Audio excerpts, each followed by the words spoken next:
Mayor Mike, well, welcome back to Mayor's Monday here at WSAU.com.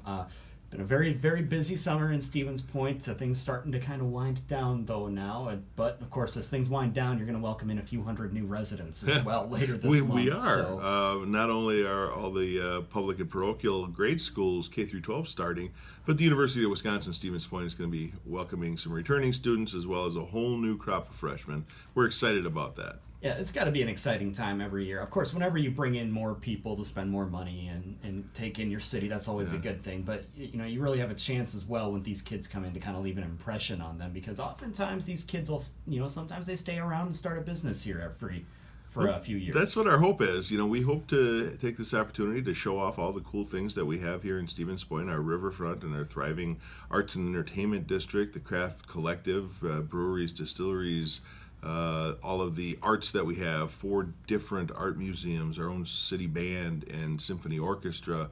There's literally something for everyone. I just went to a ribbon cutting last week for the tactical escape room. So if that's your thing, figuring out puzzles, we have that. The putt and play, miniature golf, indoor facilities. They've got a game room in there. They've got an outdoor laser tag. All of these things we want to show off. We're having a little bit more of a challenge this year because of the construction season, and we're winding that down. However, when the students move back here in just a couple of weeks, Isidore Street will still be under construction. However, we're working with the university, trying to get the information out there. We will be able to allow the students and their parents to drive. It'll probably be gravel. It won't be paved yet.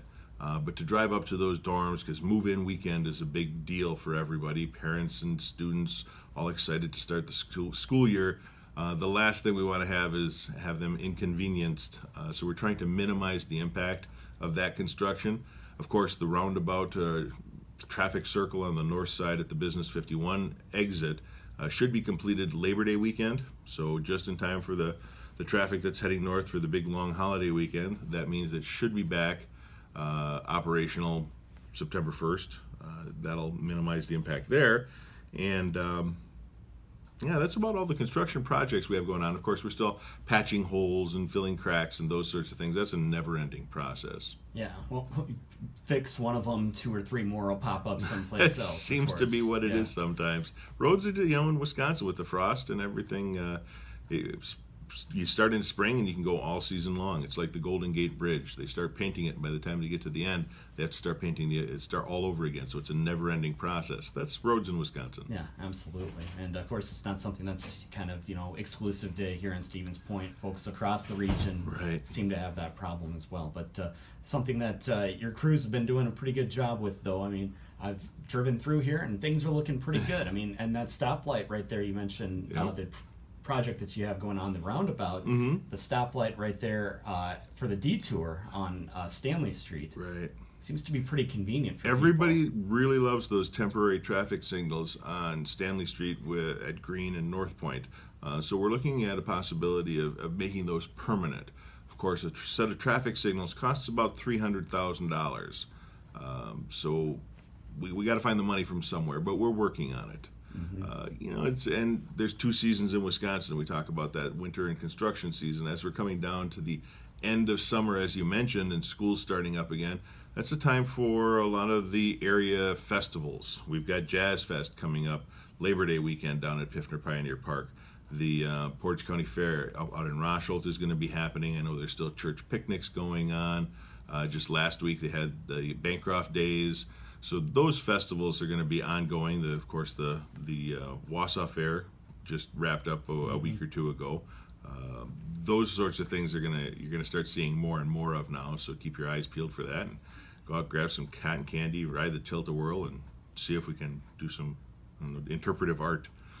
Absolutely. And you mentioned Piffner Pioneer Park. One of the things that I've kind of learned here going through my first summer in this area, it seems like that's a pretty popular music venue and destination across not just the area. You hear people talking about they got to come to Stevens Point and see a concert from all over the place. And it is. Unfortunately, we've hit the end of the season there for the weekly music festivals.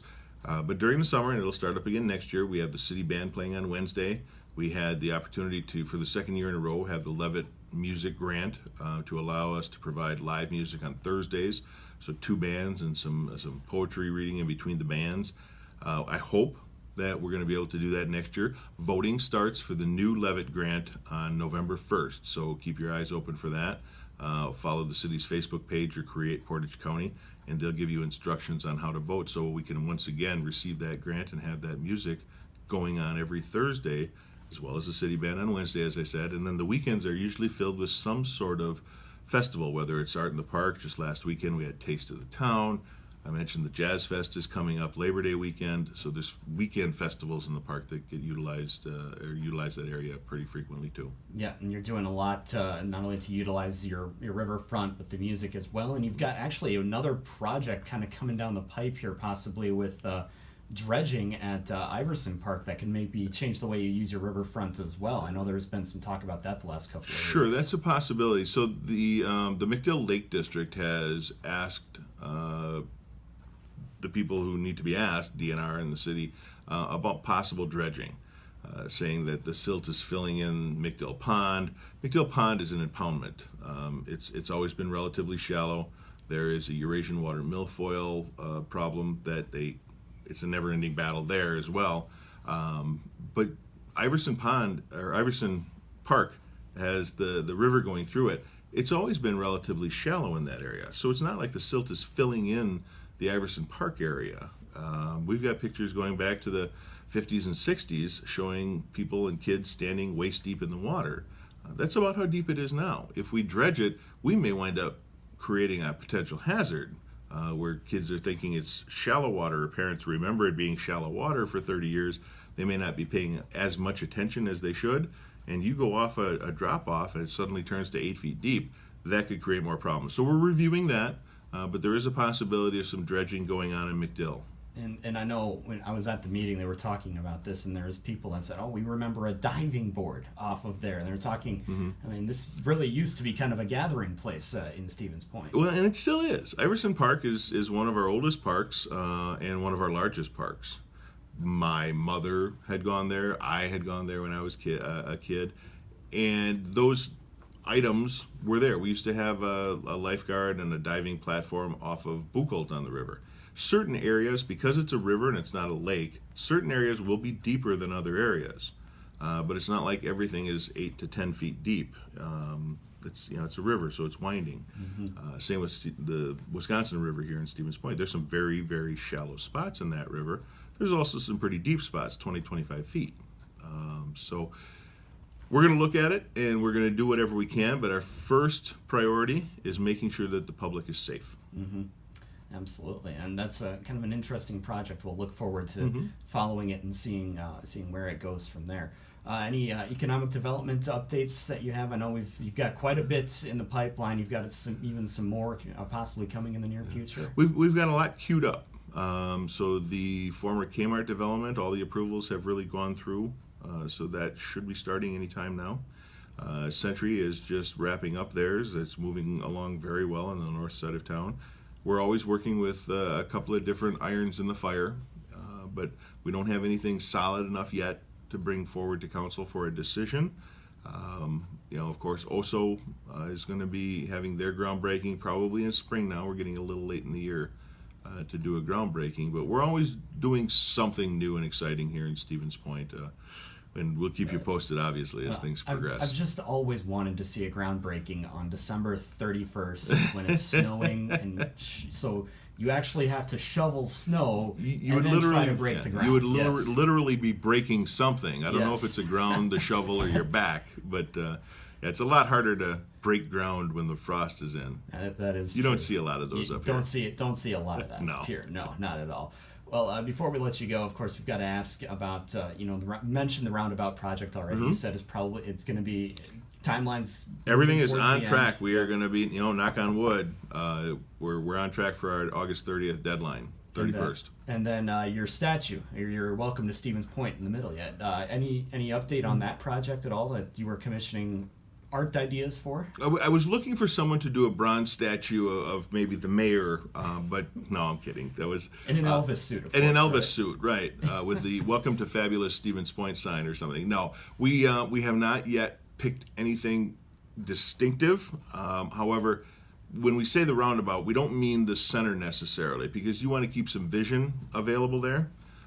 So it's not going to be some big piece of art that you're not going to be able to see around. We still need that visibility. However, we did have to acquire some property on both sides of that traffic circle during construction. So those are good places for pieces of art. But as of yet, we haven't made a decision on what might go there.